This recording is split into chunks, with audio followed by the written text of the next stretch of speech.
Moi ça. Qu'est-ce que c'est que ça? Qu'est-ce que c'est que ça? Est-ce que vous avez vu ça? Un portique pour enfants. On est dans un vaisseau où il n'y a que des adultes. Que vient faire un portique pour enfants?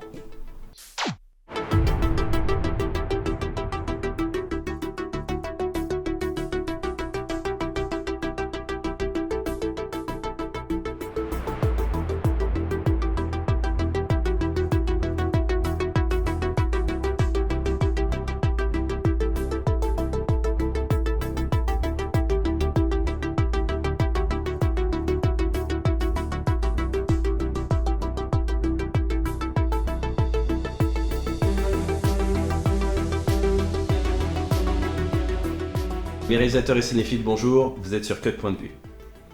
À l'occasion de la sortie de Napoléon, je me suis dit que ce serait intéressant de revenir sur une des œuvres phares de Ridley Scott, qui est Alien. Et notamment la scène où Ripley se fait agresser par Ash.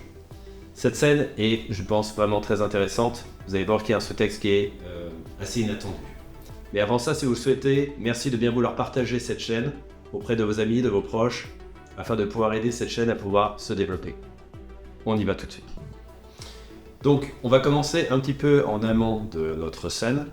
Là, on a Ripley qui vient demander à maman ce qu'il se passe. Elle tape. Ordre d'urgence 10-03-75. Quel est l'ordre spécial 937? Voilà. Quel est cet ordre? Mais qu'est-ce qu'il y a? Inquiète, retour, point de vue. On a un insert, on revient sur elle. Nostromo dérouté sur nouvelles coordonnées. Chercher forme vivante. Prendre spécimen. Priorité numéro 1, assurer retour sur Terre de cet organisme pour analyse. Toute autre considération est secondaire et l'équipage peut être sacrifié. Là, lorsqu'on apprend ça en tant que spectateur, on est un peu dans la même situation que Ripley, on tombe des nues. C'est-à-dire qu'on se dit, oh là, en fait finalement il y avait une mission secrète qui était là pour récupérer en fait un organisme et sacrifier l'équipage. Donc là c'est terrible parce que le personnage qu'elle appelle maman est en fait un personnage cruel qui est prêt à sacrifier entre guillemets ses enfants. Et regardez, donc là on a un cut réaction. Et qu'est-ce qui se cache derrière cette réaction? H. Il y a une explication à ça, tu sais. Bascule de mise au point sur lui, où on parle.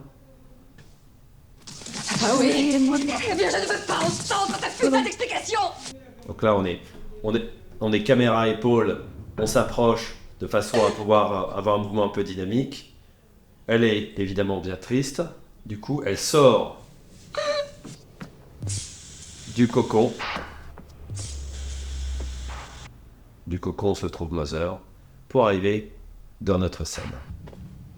Alors, elle arrive quasiment du noir. Hein. Donc, c'est une véritable entrée. Donc, elle arrive dans un espace globalement plus clair, plus blanc. On est caméra à l'épaule et en recul. On l'a de face, on voit pas où elle va. Parker? Lambert? Bon, elle est dans une zone globalement plus sombre. Donc, ce qui pourrait être a priori un peu plus inquiétant. On recule. Hop, là, il y a un premier motif qui va être instauré, c'est que dès qu'on arrive à l'embranchement entre le couloir de la porte et la salle principale, le cadre s'arrête et pivote. Donc là, on s'arrête, il pivote, la porte se ferme. H. Ok, cut, boum, on a le gros visage de H qui apparaît. C'est un choc des grosseurs, parce qu'évidemment, on avait juste avant Ripley qui était, on va dire, plan américain. Bon, regardez, oui, elle est coupée au cuisse, donc c'est un plan américain. H. Et boum, on a un gros plan sur H, dans l'obscurité, ce qui est bien sûr inquiétant.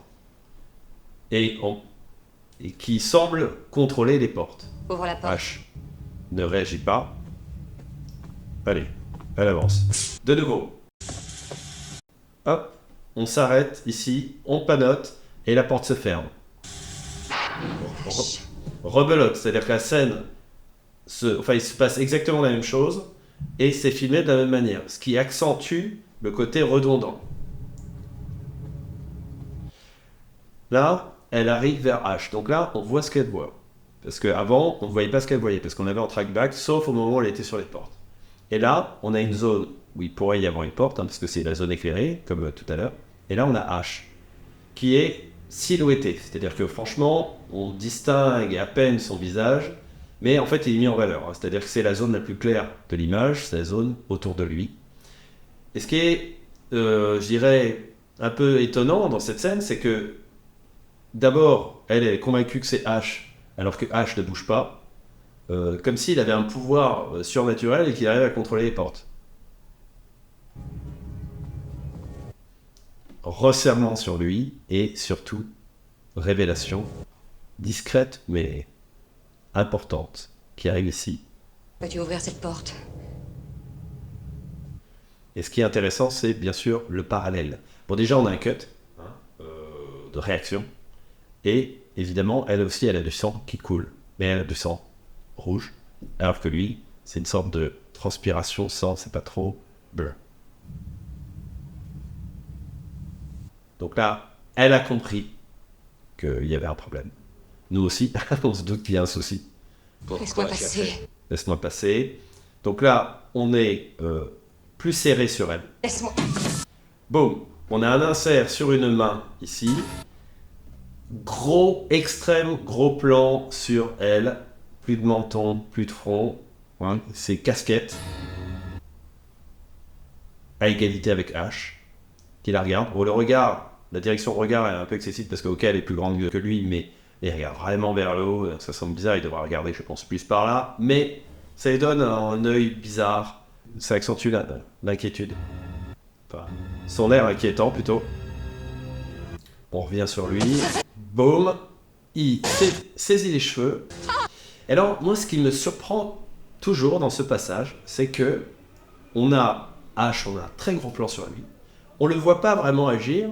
Et subitement, on a une main qui jaillit, qui lui arrache les cheveux. Donc on se doute bien sûr que c'est sa main, mais ça fait bizarre. Ça, couplé au fait que les portes se ferment sans que lui, on a l'impression qu'il est bougé. Alors maintenant qu'on sait que c'est un robot, on se dit ok, il peut diriger à distance, mais bon là, il lui arrache une tignasse de cheveux quand même.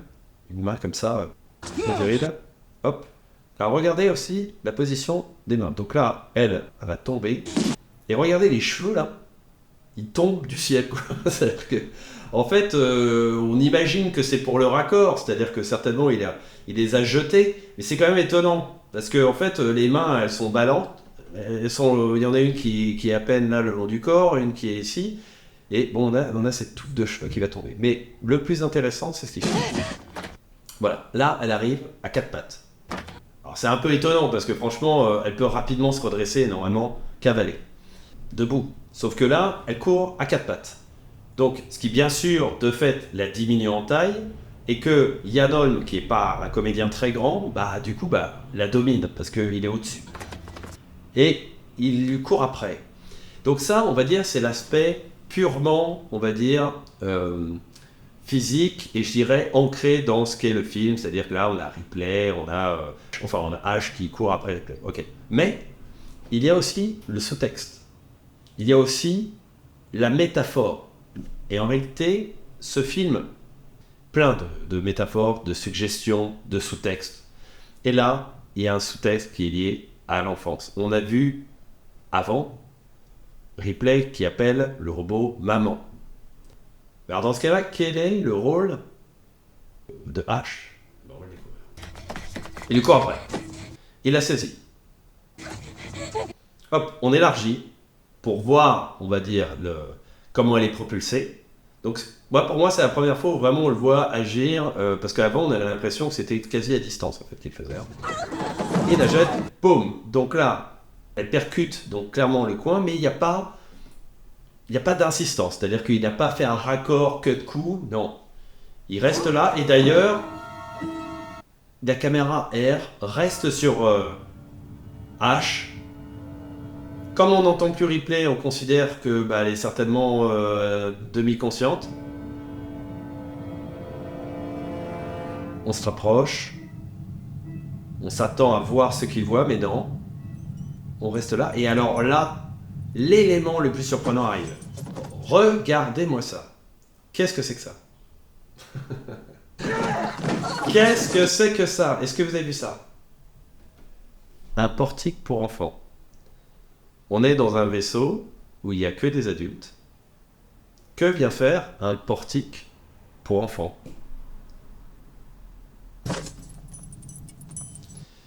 La lumière clignote.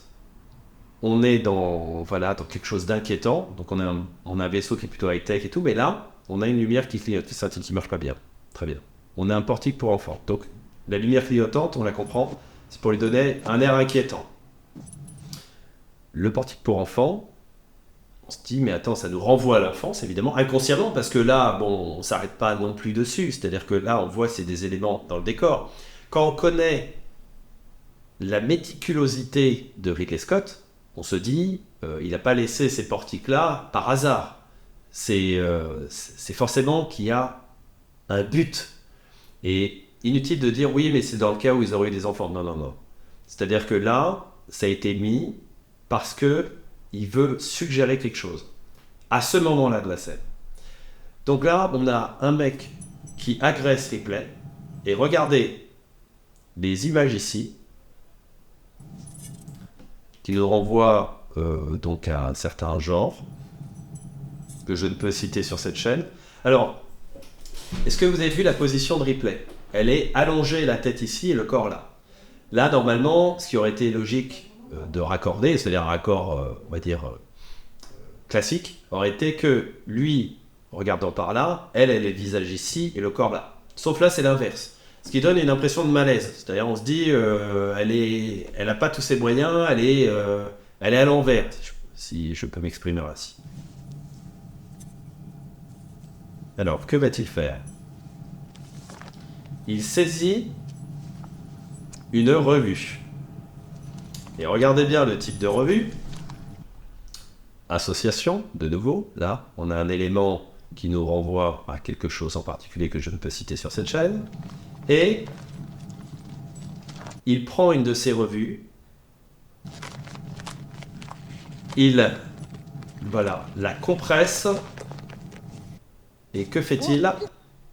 Il essaye de l'étouffer. Soyons honnêtes, il y a plus facile pour tuer quelqu'un. D'autant que c'est un robot, il aurait pu l'étrangler et l'affaire aurait été pliée très rapidement. Alors pourquoi essaie-t-il de la tuer de cette manière-là? On a vu le type de revue qu'il enroulait. Donc on est dans un certain champ lexical. Il y a dans ce genre de revue des éléments qui sont introduits comme ça dans la bouche. Vous voyez ce que je veux dire? Donc là, clairement, on est dans quelque chose qui a un caractère sexuel.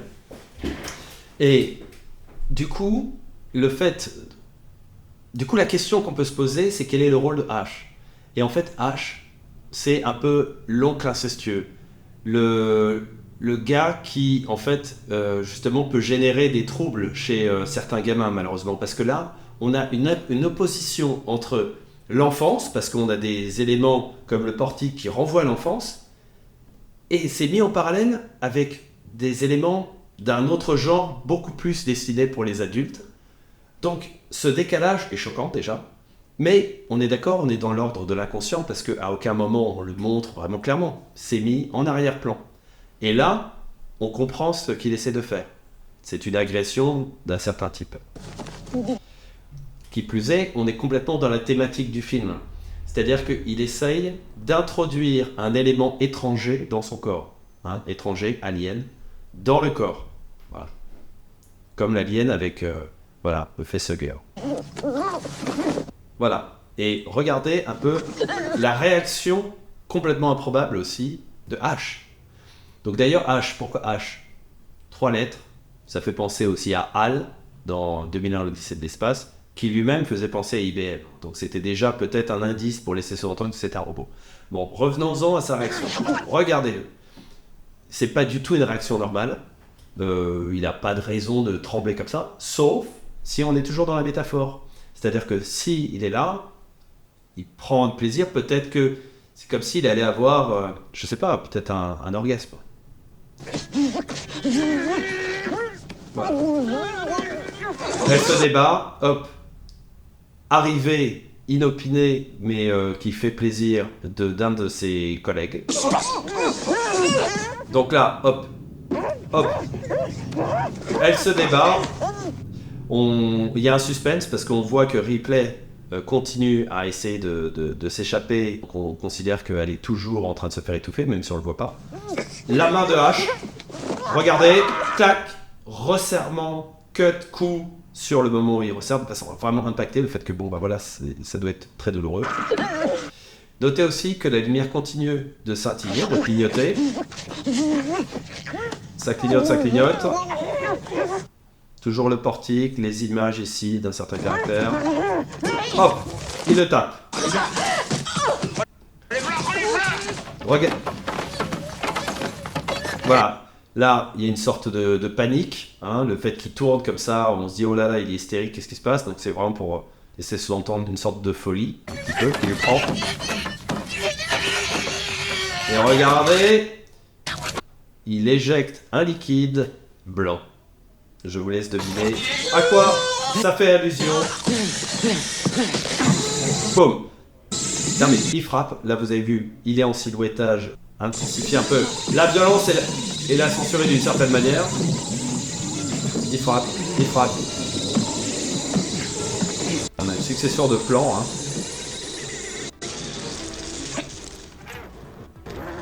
Oh Seigneur.